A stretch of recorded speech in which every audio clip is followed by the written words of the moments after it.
Okay. So I guess we don't get a countdown on this. We are on a new platform today, so we're going to give it a try. Welcome to the Quizzical Spirit podcast. I'm Ross, And I'm Deb. and today we started this podcast with the idea that we're going to talk about the book that we're writing now called Oss'stera. These are kind of our test waffle podcasts, and we figured that was a topic that we could talk about, and so we could get started with it.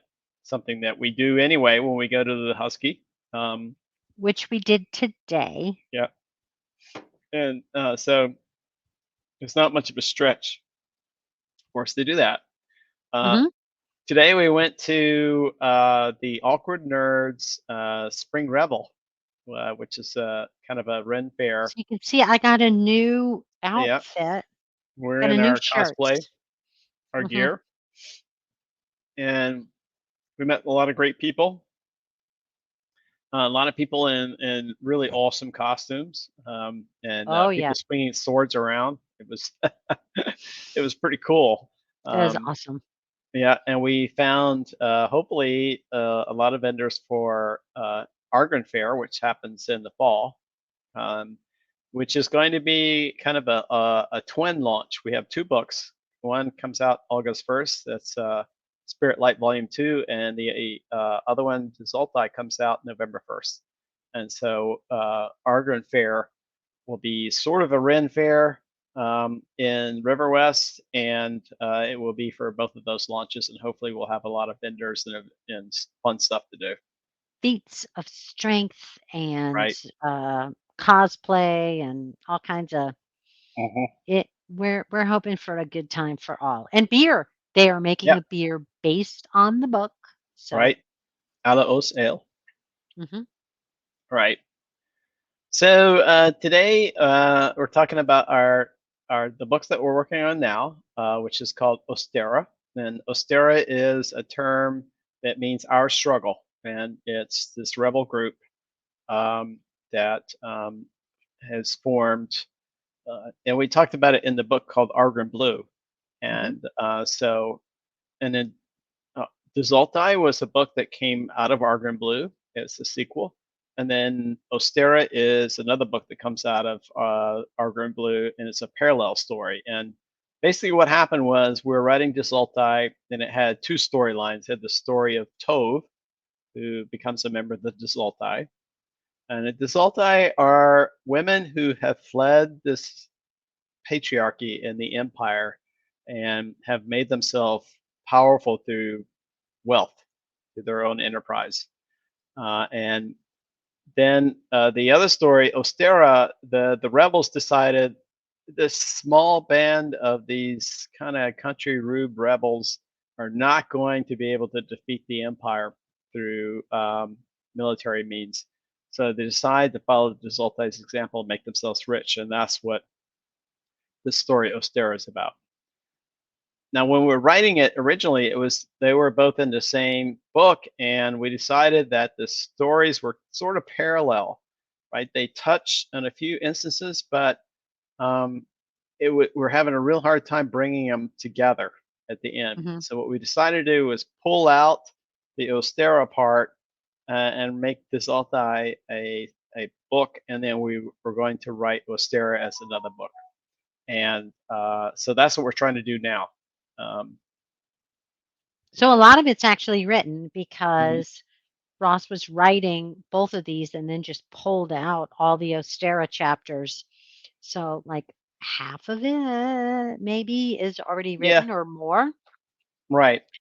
but there's the connective tissue of the Yeah, story that's critical, which is what we're going to talk about today. we're gonna. Yeah. So, um, uh, Ostera is a lot of. It's got some art. It has a lot of kind of um, clever repartee between the three main characters, Alar, Sela, and Ukrit. It has a lot of Alar, who's a very charismatic character, wheeling and dealing to put all the pieces together to make to allow Ostera to become this rich entity. Uh, There are some but military pieces. there wasn't when we started, Yeah. um, and it was allowing the Desulti part of the book to kind of carry the load for adding tension. Mhm.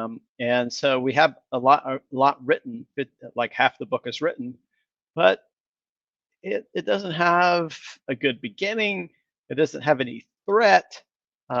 It doesn't And have a good why ending. why is threat and tension critical to any novel? Right. So that's what we're going to talk about today.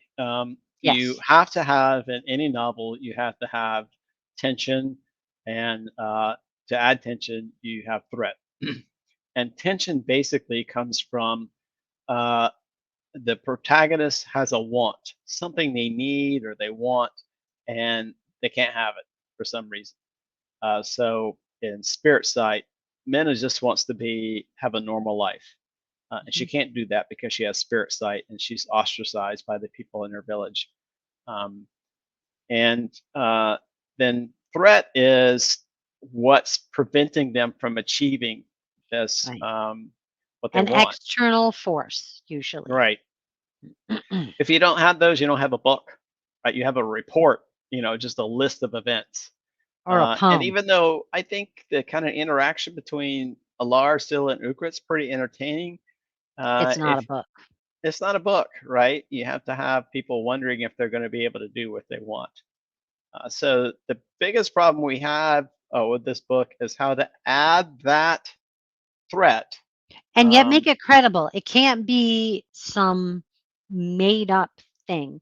Like, right, absolutely every piece that is added to these books is intentional and serving either or both building the world or advancing the plot. If it doesn't do at least one of those things, preferably both, it's a right. kill your darlings moment. It has to go.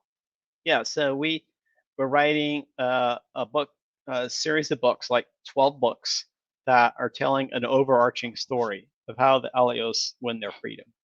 Right. So everything has to contribute to that. And Right. so in each individual book, there are things that happen that kind of affect the overall story. So you can't just add something that for just what we call author's Author's convenience. convenience. Right. Something that kind of move the story along, but just doesn't make any sense in the overall picture. Right. So we have to find something that's going to move the overall arching story forward, and works for this book also. And the other issue is I mean, Oss'stera is unique among all the books in that it is sort of a kind of a lighthearted book, right? You have a Mhm. Lar wheeling and dealing, Who's and so cute. And yeah, right, it has a lot of funny moments, it has a lot of heartfelt moments. There mhm, is a lot of art history, right, some of the logistics of art. So it has a lot of foofy. No, right. that's not the right word. But No, yeah, that's not the right word, but that's it not the has right a lot word of at kind of all. fun things. And Yes, Lars, Scylla, and Ukrit are confined within a narrow place, small space for a lot of it. So if you added the kind of threat that we have in a lot of the other books, it would totally mess everything up. right. Right. So we have to add a threat that is going to, add that tension without And it's screwing up credible. whatever. Right. It has to be credible. It has to fit within the world. Right. So that's our dilemma. How to add that? And so And we think we've done it. we think we have a We think solution. so. And so now we get to the point of how much um, do we reveal, right? I'm gonna say a name. The name is Brennerman. Those of you who've read Argo and Blue know that Brennerman was the head of the military that ran into Oss'stera, that engaged with Oss'stera. Brenneman has a really interesting storyline that fits in with the broader picture when it comes to the caste system within the Volan Empire and how it um, goes against the meritocracy. Like it's who your family is rather than what your abilities are, and which creates what he phrases as, and we phrase as, cracks in the empire. Do you want to talk a little bit about your uh, the the the Pax Romana and how you kind of fit that in? Right. So the problem I have is that in Spirit Sight, Reagan says that Reagan is the woman And who's, that's the one that's 10 years later. yeah, she's a witch who has the gift of prophecy, and she's been manipulating events. And her visions is that she wants to transform the empire without it Not descending into chaos. destroy it, but Right. transform it. And that's the problem I have. How do you make that happen? So I've Right. been doing a lot of reading on history, and one of the things I read about was the Pax Romana, and Pax Romana was a period during the Roman Empire where it seemed like everything was awesome, right? And But it's it very wasn't. peaceful, and it wasn't, right? And there were a lot of what they called cracks Hmm. in the social fabric, so that when the first historical pandemic occurred, everything, disintegrated, and so that's kind of what Deb is talking about. Is like uh, Hmm. this character Brennerman, who seems like such an incredible bigot in Yes, a Ardent bigot Blue, against the Alaos. He right? sees them as lesser, just like every other Volok person does. They're broken, they're broken. I'm Volok, at least I'm not broken, which is kind of a theme. Like, at least Hmm. I'm not one of them. I may be in a lower caste in this system, but at least I'm not one of them, which Yeah. is a real driving force in the book. Right. So he becomes an excellent lens to kind of start shining the light on some of those cracks. Right. Um, and uh, and so he is a way of adding a threat, an Hmm. approaching threat, without actually destroying what we already have. Right. That's the way we've seen it. And also bringing in the whole idea of what happens when you have an entire society based not on meritocracy, not on whether or not people are good at their jobs, but who their family is, and who their what wealth they have. Not even wealth, it's caste. And what does that do to things like military systems? What does that do to, like, an emerging threat? How do you even recognize it when you don't have competent people in place to deal with it? He's like whistling into the wind saying, "Hey, Oss'stera, they're pretty badass, and we really need to pay attention to them." And everybody else goes, "Oh, they're Alaos.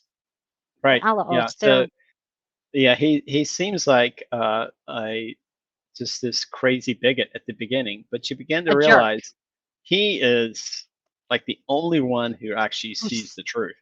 Yes. Yeah, so he's got a bit of a Cassandra thing going on where he Yeah. goes person after person, and then he's gonna prove it himself, which kinda creates its own issues, but that is a huge amount of tension. Hmm. It creates tension in the book, which is organic to the story Right. because it's a clash of cultures and the rotting of the inside of an empire and their Hmm. methods, and how when people fight back, they have to exploit those cracks in that Yeah. empire. Right. So he's the only clear-eyed person within the empire, and And no one's listening to him. because he is, he starts to see, okay, maybe this isn't something that's worth propping up, and so Right. that's hopefully where we're going with this. Um, Well, we're at 15 minutes, Ross. yep. So So we said 10 are to we good? 15 minutes. So this is, This is 15. yep. All right. Okay. All right. Well, we'll talk with you guys next week. No idea what it's going to be, but it'll be. Bye. Bye.